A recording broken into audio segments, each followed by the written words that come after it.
প্ৰমাণ আছে? কোনো প্ৰমাণ নাই। এনেকুৱা প্ৰমাণ দিব পাৰে নেকি? আমাৰ মহিলা ষ্টাফ আছিলে, মহিলা ষ্টাফবিলাকে ইহঁতক গেটৰ পৰা আউট কৰি দিছে।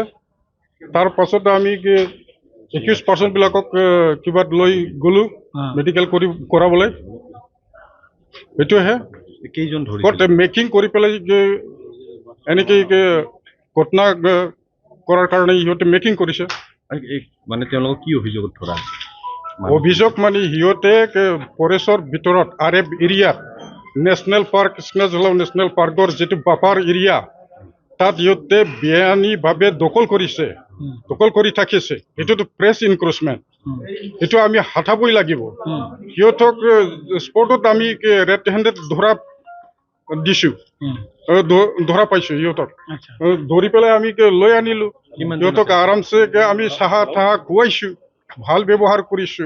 আপোনালোকে এনেকে কৰিব নালাগে, জংঘলত এনেকে মাটি নাপায়, এইটো ফৰেষ্ট এৰিয়া, বেআইনীভাৱে থাকিব নোৱাৰে বুলি ভালকে বুজাইছো। 25-21% আমি আনিছিলো।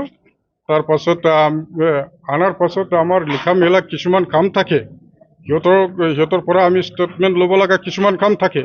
সেইবিলাক কৰোঁতে আমাৰ টাইম পাছ হৈ গ'ল, গধূলি হৈ গ'ল, সন্ধিয়া হৈ গ'ল। সেইখিনি সময়তে সিহঁতে পাব্লিকবিলাক আহি পেলাই সিহঁতৰ গাঁৱৰ মানুহবিলাকে আহি পেলাই ইয়াত মানে হুলস্থুল কৰিলে, গেট চেট ভাঙাই পেলাই ভিতৰত সোমালে ৰাতিত।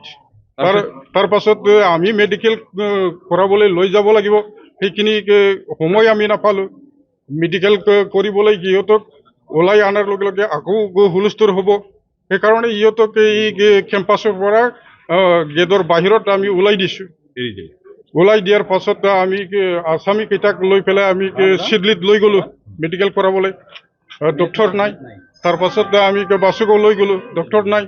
মেডিকেল কৰাৰ পাছত আমি কোৰ্টত প্ৰডিউচ কৰিম নেক্সট দিনা, নেক্সট মৰ্ণিং।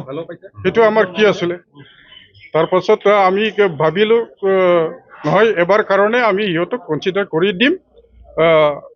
যিটো চিকিউৰিটি বণ্ড সেইটো লৈ পেলাই আমি সিহঁতক জিম্মাত, সিহঁতৰ যদি লিডাৰ কেইটা বা ফেমিলিৰ মানুহ আছে সিহঁতৰ হাতত আমি জিম্মাত চমজাই দিম। ঠিক তেনেকুৱা আমি কৰিলো। কৰাৰ পাছত ঠাণ্ডা হৈ গ'ল, নৰ্মেল হৈ গ'ল। এইটো চেপ্টাৰটো ক্লজ হৈছিল। সিহঁতে ইঞ্চুৰেঞ্চ দি গৈছে আমি কোনো জংঘলত নাথাকিম, গণ্ডগোল একো নকৰিম, আমি বুজিছো। তেনেকুৱা সিহঁতে চিকিউৰিটি দি পেলাই গুচি গৈছিল। আকৌ আজি যে নেক্সট মৰ্ণিং এনেকুৱা আহা, এইটোতো এটা বেলেগ ধৰণৰ মনোভাৱ লৈ বা বেড ইণ্টেনশ্যন লৈ পেলাই সিহঁতে ইচ্ছাকৃতভাৱে এই ঘটনাটো ঘটাবৰ কাৰণে আহিছে। কোনো কাৰণ নাছিল। এইটো ধৰাৰ কাৰণে আহিল নেকি তেওঁলোকে? ধৰাৰ চেপ্টাৰটোতো ক্লজ হৈছিলে, ইয়াৰ পাছত আকৌ আহিব লগা কোনো দৰকাৰ নাছিলে। এইটো আইনটো হাতত, নিজৰ হাতত লৈ পেলাই এনেকুৱা গণ্ডগোল কৰা মনোভাৱ, যিটো মেণ্টেলিটি। কিমানটো মৰণাস্ত্ৰ আপোনালোকৰ পৰা হেৰাইছে নেকি? হেৰাইছে মানে কি, ইয়াত 4টা সিহঁতে জ্বলাইছে। .315 ৰাইফল ডিপাৰ্টমেণ্টেল ডিউটিত ইউজ কৰা, এইটো জ্বলাইছে, এইটো ৰিকভাৰ হৈছে। আৰু এটা 303 ৰাইফল, সেইটো মিচিং হৈ আছে। আৰু এমিউনিশ্যন 200 মান এমিউনিশ্যন মিচিং হৈ আছে। কিছুমান এই জন্তুৰ বা তেনেধৰণৰ নথি পত্ৰ, অংগ পতংগ কিবা তেনেকে লুট কৰি লৈ গৈছে নেকি? আপোনালোকৰ যি বস্তু থাকে চেঞ্চিটিভ কিবা বস্তু একো নাই। এতিয়া ফাইল পত্ৰ চব, ফাৰ্নিচাৰ চব ধ্বংস হৈ গ'ল, গাড়ী ঘোঁৰা চব জ্বলাই দিল। এইটো আৰু কি বাচিল? আপোনালোকে কি ব্যৱস্থা ল'ব এতিয়া? ব্যৱস্থা মানে আমি এডমিনিষ্ট্ৰেশ্যনৰ সহায়ত আমি ব্যৱস্থাটো ল'ম। এনেকেইতো দেশৰ আইনটো ভংগ কৰিবলৈ দিয়া নহ'ব না। কিন্তু এটা কথা অভিযোগ উত্থাপন হৈছে যে আৰক্ষী ফালৰ পৰা যেনে ধৰণৰ আপোনালোকে সহায় বিচাৰিছিলে, আৰক্ষীয়ে সহায় নকৰাৰ কাৰণে এই ঘটনাটো হ'বলৈ পাৰে। টাইমলি আমি সহায় পোৱা নাই, সেইটো ঠিক।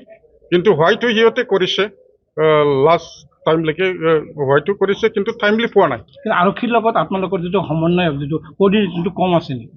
এইটো কিছুমান গেপ হৈছে। সেইকাৰণে মানে আমি ষ্টাৰ্টিঙতে ৰাতিপুৱাতে ৰিকুৱেষ্ট কৰিছিলোঁ। ৰিকুৱেষ্ট কৰি পেলাই মানে বিভিন্ন কাৰণ থাকিব পাৰে সিহঁতৰ, মানে মেন পাৱাৰ শ্বৰ্টেজ বা ইলেকশ্যন কিছুমান ডিউটি, বেলেগ ডিউটি থাকে। সেই কাৰণত সিহঁতে টাইমলি মানে কিবা কৰিব পৰা নাই লেটকে আহিছে নেকি অভিযোগ? লেট হোৱাৰ কাৰণে বা তেনেকুৱা কিবা এটা গেপৰ কাৰণে এই চান্সটো পাইছে সিহঁতে। কোন জড়িত আছে কিবা আপোনালোকে সন্দেহ কৰিছে বা কিবা তথ্য পাইছে নে? চোৰাং চিকাৰী হওক বা তেনেধৰণৰ কিবা? তথ্য আমাৰ হাতত আছে, আকৌ আমি এইটো ইনভেষ্টিগেশ্যন কৰিম কোন কোন আছে আৰু বেক চাইডত কোনে কোনে উচতি দি পেলাই এই ঘটনাটো ঘটাইছে। আজিৰ ঘটনাটোক লৈ আপোনালোকে FIR দিছেনে? FIR এতিয়া মানে তৈয়াৰ কৰি আছে, আমি দি আছো। অপৰাধী চক্ৰ কিবা আছে নেকি তেনেধৰণৰ? সেইবিলাক কামটোতো অপৰাধী চক্ৰই কৰে না, অপৰাধী চক্ৰই কৰে। আমাৰ মানুহবিলাকৰ এই মানুহবিলাক যিবিলাক কৰিছে সিহঁতৰ কিয় সৎবুদ্ধি অহা নাই? কিয় ইমান অস্থিৰ হৈছে মানুহবিলাক? কিয় ঠাণ্ডা হোৱা নাই? ঠাণ্ডা মগজুদি কিয় কাম নকৰে? কিয় চিন্তা নকৰে? ইমান উত্তেজিত হলে, ইমান যদি এগ্ৰেছিভ হলে মানুহ পোৱা যায় নেকি? এইবিলাক মানুহৰ কিবাই নাই আৰু।